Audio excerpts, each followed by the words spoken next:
Paris est à vous, l'émission qui donne le meilleur de la région capitale. Karine Vergnol sur BFM Business. Le débat du jour, c'est la question des seuils sociaux. Une question qui devrait être débattue en septembre dans le cadre de la négociation sur la modernisation du dialogue social. Mais déjà, évidemment, elle fait l'objet de toutes les discussions. Elle a fait l'objet déjà de discussions durant l'été. Ça reprend cette rentrée. François Hollande a pressé il y a 10 jours les syndicats lever les verrous et accepter les assouplissements en matière de seuils sociaux. On va voir exactement ce qu'il y en est sur le terrain, ce qui peut être fait. Philippe Langrand, bonjour. Secrétaire général de la CFDT Île-de-France, Frédéric Monlouis Félicité, bonjour. Bonjour. Délégué général de l'Institut de l'entreprise et Jérôme Dubu, bonjour. Délégué général du MEDEF Île-de-France. Alors on va peut-être rappeler exactement ce que sont ces seuils sociaux et quelles sont les obligations. On parle bien sûr, là on s'adresse essentiellement, ce sont essentiellement les PME qui sont concernées, les passages 10, 20, 5, surtout 50 salariés. Peut-être qui veut s'y coller? Frédéric Monlouis Félicité. Le premier cap, c'est les 10 salariés. Qu'est-ce qui se passe? Alors 10 salariés, le principe est relativement simple. Hein. Ça consiste à organiser l'élection de délégués du personnel. Donc c'est relativement simple. Cela étant, c'est déjà une obligation supplémentaire. Il y a aussi, ce dont on parle moins, une augmentation de la cotisation à la formation professionnelle qui représente en gros 2200 € supplémentaires par an. Voilà. Donc ça, c'est 10 salariés. Ensuite, on a effectivement des seuils à 20 et à 50. Le plus emblématique et sans doute celui qui focalise le plus l'attention, c'est celui de 50, puisqu'il y a 35 obligations supplémentaires quand on passe de 49 salariés à 50 salariés, ce qui représente en gros 4% de coûts supplémentaires pour l'entreprise. Donc ça n'est pas du tout négligeable, et ce qui explique sans doute aussi qu'on est en France 2,5 fois plus d'entreprises de 49 salariés que de 50 salariés. Donc l'effet de seuil dont on parle, hein, cette expression qu'on utilise, a une réalité sur un plan économique et sur l'emploi. Hein. Alors bien sûr, et c'est vrai qu'au moment des 50 salariés, vous le disiez, il y a l'aspect social, de représentation du personnel, la mise en place d'un comité d'entreprise, du CHSCT. Il y a aussi l'instauration de la participation, par exemple du PSE en cas de licenciement de plus de 10 personnes. Et puis il y a aussi des augmentations fiscales, en tout cas des changements fiscaux. Est-ce que, tel que vous le dites, tout de suite vous prenez parti et vous dites finalement c'est ça qui a l'air de freiner le passage aux 50 salariés. Jérôme Dubu, est-ce que au MEDEF, vous avez fait des calculs aussi, j'imagine. Est-ce que c'est vraiment ce point-là, ce seuil, qui fait que les entreprises ont du mal à passer le cap des 50 salariés, ou est-ce que finalement c'est un seuil psychologique? Je dirais qu'il y a les deux, parce qu'il y a un double effet en réalité. Il y a d'abord un effet de complexité, qui n'a pas d'effet immédiat sur l'augmentation de la masse salariale. Et puis il y a un effet, ça a été dit tout à l'heure, qui est un effet psychologique effectivement de frein à l'embauche. Alors on a du mal à le chiffrer. L'INSEE a fait une étude en disant ça bloque finalement une vingtaine de milliers d'emplois, ce qui est assez dérisoire, encore que quand on a un chômage qui augmente de 26 000 unités par mois, comme c'est le cas actuellement, et pour atteindre plus de 10%, tous les moyens pour le résorber, pour essayer de le résorber doivent être envisagés. Bon. Et puis, il y a vraisemblablement d'autres études qui ont été faites. Il y a une étude de l'IFRAP qui est sortie qui montre qu'on serait plutôt à 150-170 000 emplois qui seraient bloqués à cause de ces seuils. Il y a le rapport Attali qui en 2008 a démontré aussi que c'était un frein à l'embauche. Nous considérons que c'est un frein à l'embauche indirect. C'est-à-dire que c'est plus dans la complexité et dans les obligations nouvelles qui pèsent sur la tête du chef d'entreprise.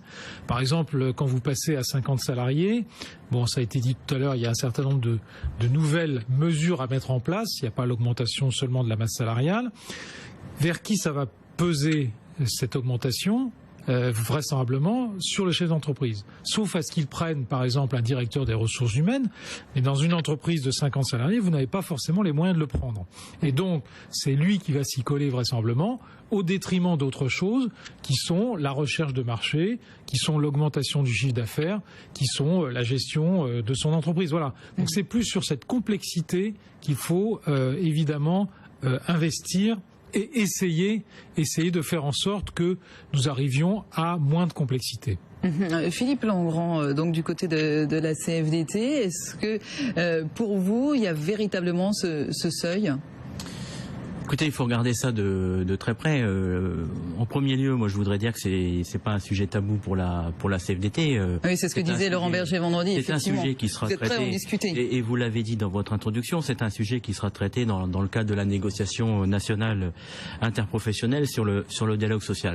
Maintenant, pour répondre à votre question, je pense qu'il y a deux types de réponses. Les études qui ont été menées, effectivement, aujourd'hui, ne prouvent pas grand-chose, ne démontrent pas grand-chose, en tout cas sur les effets concernant l'emploi. Les effets sont assez faibles concernant l'emploi. Maintenant, il y a des effets psychologiques qui viennent d'être rappelés, effectivement. Il y a des seuils psychologiques qui viennent d'être rappelés. Mais j'ajouterais également, et ça fait lien avec une des personnes qui était votre invitée il y a quelques minutes, qui disait mais j'ai été finalement chargé de contraintes administratives, de contraintes fiscales. Bien. Je pense que quand on regarde de près les études qui ont été menées, il faut faire référence notamment au rapport Gallois, les effets fiscaux sont beaucoup plus importants que ces fameux seuils sociaux. Donc, regardons tout ça de près, mais moi j'ajouterais un mot un propos qui me paraît important dans ce débat, c'est qu'aujourd'hui, on voit bien quand même le rôle de plus en plus important et essentiel de l'entreprise. Bien, il y a des négociations interprofessionnelles, nationales, il y a des négociations de branche, certes, mais on voit bien que la négociation dans l'entreprise est de plus en plus importante pour l'emploi, pour les conditions de travail, pour les salaires, etc. Donc, on ne peut pas, dans le même temps, réduire le dialogue social dans l'entreprise, réduire la politique contractuelle dans l'entreprise, réduire la négociation dans l'entreprise au moment où on se rend compte qu'on a de plus en plus besoin de dialogue social dans l'entreprise. Et pour un syndicat comme la CFDT, qui n'attend pas tout de la loi et qui n'attend pas tout de l'État, il est clair que toucher à cette question des seuils sociaux, certes on peut regarder, je pense que ce sera fait. Il faut être particulièrement vigilant à ce qu'on ne... À pas toucher à la représentation sociale. Mais je crois que à peu près tout le monde est d'accord là-dessus, qu'il ne faut pas toucher à la représentation sociale. Mais d'ailleurs, ce qu'on disait tout à l'heure, finalement, vous le disiez, Frédéric Montlouis, félicité, à partir de 10 salariés, il faut élire des délégués du personnel. Dans les faits, beaucoup n'en ont pas. Donc finalement, déjà, ça risque de pas changer grand-chose. C'est effectivement déjà un problème pour un grand nombre de TPE, de très petites entreprises qui n'ont pas les moyens d'organiser parfois la volonté, mais enfin ça reste très très. Ils trouvent peut-être pas de candidats aussi. Et pas de candidats, donc tout ça est compliqué pour une petite structure.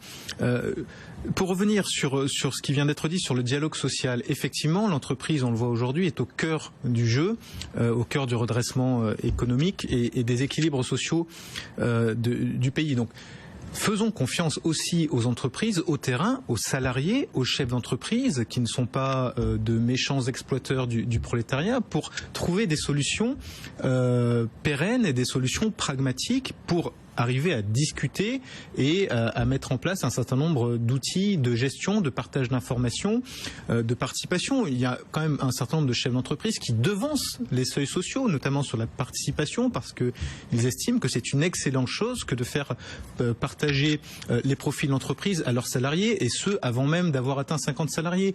Donc je crois que ces exemples montrent que on arrive avec moins d'obligations, moins de lois, moins de contraintes et plus de débats et de dialogue dans l'entreprise à trouver des solutions sans pour autant imposer des seuils artificiels et qui ne sont jamais de toute façon, dont les effets ne sont jamais atteints. C'est un aspect important, effectivement, voir un petit peu au cas par cas et travailler intelligemment à l'intérieur de l'entreprise.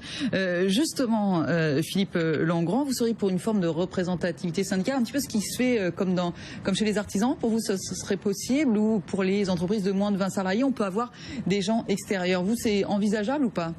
Écoutez, ce qui est clair, c'est que la volonté de la CFDT, c'est quoi ? C'est de faire en sorte que tous les salariés, quelle que soit la taille de leur entreprise, puissent avoir la possibilité d'avoir un représentant. Voilà, ça c'est la volonté, l'objectif et la revendication de la CFDT. Après, il est clair que la CFDT n'a pas pour ambition de faire en sorte que ce dialogue social soit le même d'une entreprise d'une CAC 40 et d'une petite entreprise. Donc, c'est ça qu'il faut regarder, c'est est-ce que ce représentant du personnel lié à un syndicat, que ce représentant du personnel puisse être dans l'entreprise ou, si ce n'est pas possible, en dehors de l'entreprise. Ça, il faut le travailler. Ça fait partie déjà des travaux qui ont été menés autour des très petites entreprises. Hein. Je pense que c'est une réflexion d'ailleurs qu'il faudra poursuivre.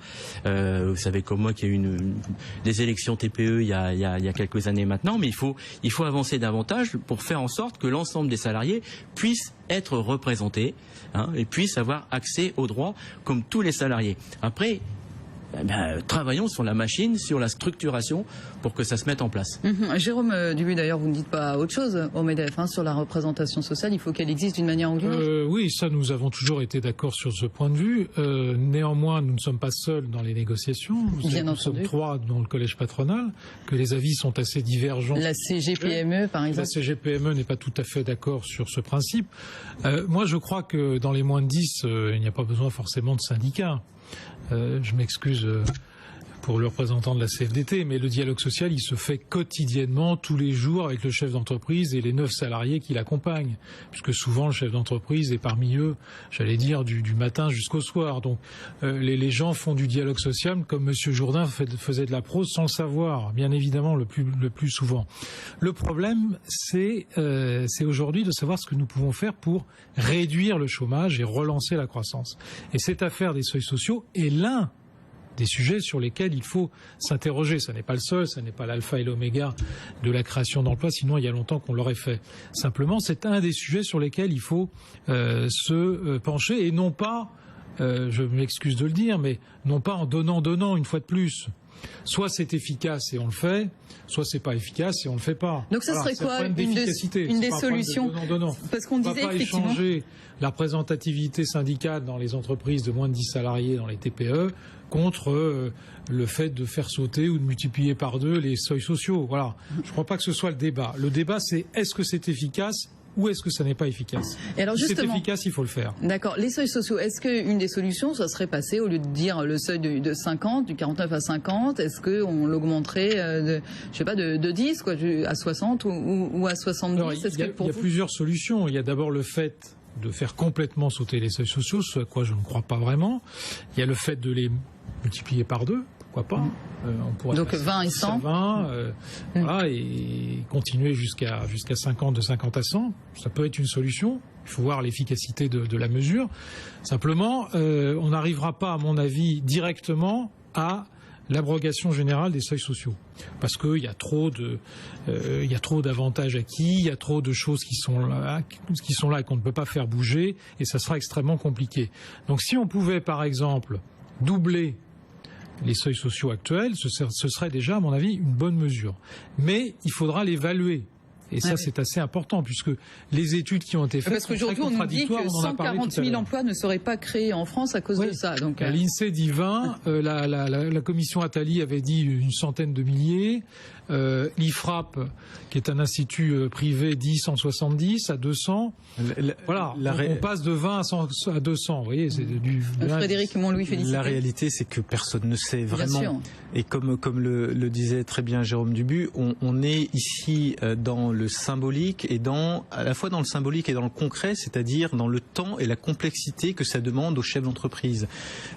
Et je crois que ça a un effet évidemment, mais qui ne sera pas mécanique sur la création d'emplois. Il est très difficile, il n'y a pas de corrélation directe, il n'y a pas d'équation qu'on pourrait écrire, et que ce soit l'INSEE ou Jacques Attali, on est malheureusement bien en peine de le dire. En revanche, je pense qu'il y a un effet psychologique dont on parle moins, c'est celui de la confiance que l'on fait aux chefs d'entreprise et aux salariés en leur disant: oui, on pense que vous avez, même si vous êtes une petite entreprise, que vous avez la maturité suffisante chez vous pour avoir un dialogue social de qualité et que vous n'avez pas besoin que la loi vous dise: voilà, tu dépasses 10 salariés, tu fais ça, ça et ça. Je crois que cet effet-là, quand on parle de dialogue social, et c'est visiblement ce que François Hollande veut instaurer comme type de relation démocratie sociale en France, eh bien, je pense que ça a un effet d'affichage qui est quand même extrêmement important. François Rebsamen, au-delà, parlait de formalisme dans le dialogue social et dans la représentation qui pèse trop le ministre du Travail, Jérôme Dubu. Est-ce qu'il y a aussi tout ce côté, on parlait effectivement de la représentation sociale, on parlait de l'administratif, il y a aussi la réunionnite aiguë. Oui, c'est ce que je disais tout à l'heure. Effectivement, quand vous passez le seuil de 50 salariés, vous avez de nouvelles obligations. Vous avez des obligations de négociation, etc., qui sont des obligations tout à fait légitimes. Il n'est pas question de les remettre en cause. Simplement, le fait d'avoir une unité de plus ou quelques unités de plus fait que vous transformez, en tout cas que le chef d'entreprise transforme son management. Parce qu'il a moins de temps à consacrer à son business, parce qu'il a moins de temps à consacrer à sa gestion financière de l'entreprise, et que, paradoxalement, il n'a pas encore les moyens de pouvoir s'adjoindre à un certain nombre de gens qualifiés qui pourraient l'aider. Puisque, en réalité, le fait de passer de 49 à 50, 52, 55 ne lui permet pas de changer d'échelle, au fond, et ne lui permet pas d'avoir les moyens de se structurer bien plus en interne. C'est ça la vraie question. Et donc, il y a beaucoup de gens, effectivement, il y a beaucoup de chefs d'entreprise qui préfèrent rester à 49 ou qui préfèrent, bien évidemment, il y a 2,5 fois de plus d'entreprises de 49 salariés que de 50 salariés en France. C'est pas par hasard. Je ne dis pas que c'est ça qui va régler le problème. C'est le verrou principal. Mais ça y contribue. Il faudrait presque une petite formation pour les managers ou c'est-à-dire qu'à mon avis, aider à passer le cap. Il faut plutôt changer d'échelle. C'est-à-dire qu'il faut mettre le seuil à 100 salariés peut-être. Voilà. À 100 salariés, vous avez une entreprise qui peut se structurer sans aucun problème. Philippe Langrand, si on change les seuils, est-ce que ça vous conviendrait ? Tout dépend ce qu'on met derrière. Je pense qu'une fois encore, je crois qu'il faut pas, on peut pas opposer dialogue social et développement du dialogue social avec compétitivité. Bien au contraire. Pour moi et pour la CFDT, le développement du dialogue social va de pair avec une meilleure compétitivité. Donc on ne peut pas opposer les choses comme ça. Alors qu'après, dans l'administration française, et tout ce qui tourne autour des seuils sociaux, il y a sans doute un peu de lourdeur, sans doute qu'il faut regarder. Sans doute un peu de lourdeur dans l'administration française, sans doute. Mais ce que je voudrais dire, c'est que après, il faut regarder comment on construit et qu'on développe le dialogue social dans les entreprises. Je suis d'accord pour dire qu'on ne peut pas comparer une entreprise de 10 ou 20 salariés avec une entreprise qui en a 500. Je ne vais même pas au-delà. Bien évidemment qu'on est sur des choses différentes. Il ne s'agit pas pour nous de réclamer les mêmes obligations dans une entreprise de moins de 10 avec une entreprise qui a 500 salariés. Mais aujourd'hui, on est loin de ça. Quand on regarde de près la photographie, on est très loin de ça. Aujourd'hui, on a plus une entreprise est petite, plus elle est dépourvue de représentants du personnel et plus elle est dépourvue de dialogue social. C'est quand même ça la réalité. Comment vous le quantifiez ça ? Comment vous le quantifiez ? Comment vous le regardez ? Les chiffres sont très clairs en la matière. D'ailleurs, c'est souvent un des reproches qu'on fait au syndicalisme aujourd'hui, d'être présent dans les grandes entreprises et d'être présent dans les fonctions publiques et d'être peu présent dans les entreprises où il y a peu de salariés. Oui, mais pourquoi ? Par manque de candidats dans les TPE. Oui, et puis sans syndicat, il peut quand même y avoir dialogue social. C'est ce qu'on disait tout à l'heure. Oui, mais sans cadre, on peut faire aussi plein de choses. Moi, j'ai quelques doutes là-dessus quand même. Je pense qu'il faut quand même un cadre, et c'est ce cadre qu'il faut construire de façon à ce que on puisse pas laisser une liberté totale. On sait ce qui se passe. La liberté totale laissée aux mains du chef d'entreprise, ça peut engendrer, en tout cas, une perte de dialogue social. Donc, il faut quand même un cadre. Il faut la construction d'un cadre, peut-être plus souple que ce qui existe aujourd'hui, mais il faut quand même la construction d'un cadre, et ce cadre doit faciliter le dialogue social. Est-ce que c'est un représentant dans l'entreprise ? Peut-être pas. C'est ça qu'il faut regarder. Moi, j'entends bien. Je comprends que dans une entreprise de moins de 10 ou de moins de 20, c'est difficile pour le chef d'entreprise d'avoir un représentant qui aurait 5-10 heures. Je le comprends ça. Mais en revanche, est-ce qu'il est normal par ailleurs que ces salariés ne puissent pas bénéficier des mêmes droits, des mêmes avantages que des salariés qui travaillent dans des boîtes plus importantes où là, il existe un certain nombre de structures. C'est ça qu'il faut regarder. C'est ça. Donc il faut des droits pour tout le monde, mais en se disant qu'on ne peut pas fonctionner de la même manière dans une petite entreprise, une moyenne entreprise, une grande entreprise. C'est ça qu'il faut regarder. C'est ça, les seuils sociaux ne déclenchent pas, ça a été dit tout à l'heure, uniquement des obligations en matière de dialogue social dans l'entreprise. Bien sûr. Résumer au fond, la suppression, le moratoire, l'augmentation par 2 des seuils sociaux, ça ne doit pas se résumer avec en contrepartie uniquement des avancées sur le dialogue social. Oui, si on parlait de fiscalité tout à l'heure. Il y a aussi tout ce qui concerne l'augmentation de la masse salariale par les charges supplémentaires, par les taux de formation professionnelle qui sont multipliés quasiment par 2, par le 1% logement qui devient exigible à partir de 20 salariés, par la taxe d'apprentissage. Bref, il y a tout un tas de choses à regarder qui ne se résument pas uniquement à l'augmentation ou à la systématisation du dialogue social dans tout type d'entreprise. C'est pas ça le sujet. Hein. Le sujet, il a peu plus vaste que ça quand même. Hein. À vous entendre tous les deux, vous pensez que les partenaires sociaux pourraient réussir à trouver un accord d'ici la fin de l'année?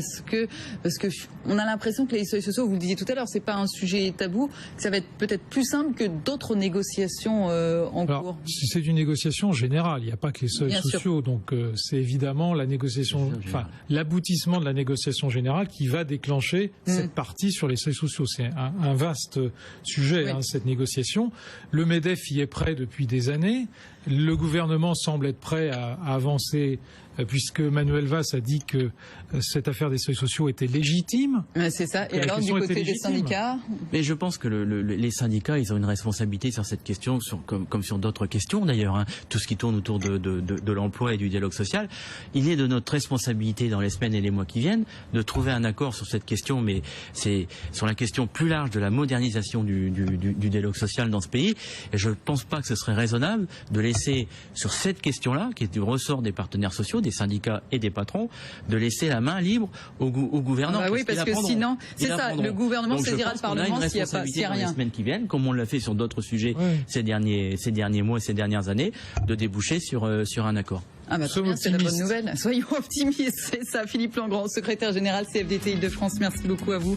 Frédéric Montlouis, félicité, délégué général de l'Institut de l'entreprise, et Jérôme Dubu, délégué général MEDEF Île-de-France. Merci beaucoup à vous, messieurs. Restez avec nous sur BFM Business. Paris est à vous. Revient dans un instant, juste après un nouveau journal.